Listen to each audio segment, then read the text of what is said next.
हर घर तिरंगा কর্মসূচির অঙ্গ হিসেবে ৭ রামনগর মণ্ডলের উদ্যোগে বিভিন্ন বাজারে ও দোকানের পাশাপাশি জনসাধারণের হাতে জাতীয় পতাকা তুলে দেওয়া হয়।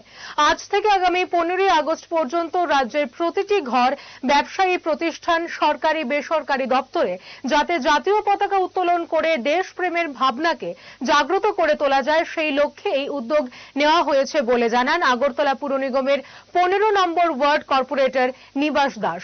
উপস্থিত ছিলেন মণ্ডল সভাপতি তাপস দেব, সহ সভাপতি কৃষ্ণানন্দ মজুমদার প্রমুখ। এই বাজারটাতে বিশেষ করে আজকে বিবেক সংঘ বাজারে সমস্ত দোকানদার যারা যারা রয়েছেন, বিভিন্ন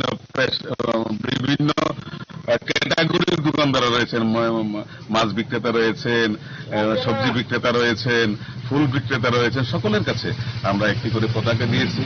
তো আজকে আমাদের শুধু এই তিরঙ্গা শুধু বাড়িতে বাড়িতে দেওয়া সেটাই নয়, আমরা এর মধ্যে দিয়ে আমরা স্বাধীনতা আন্দোলনে যারা যারা বলিদান হয়েছেন তাদেরকেও স্মরণ করব, পাশাপাশি তাদের যে চিন্তা চেতনা সেই চিন্তা চেতনাকে নিয়ে আমরা আগামী দিনে আমাদের পথ চলা হবে।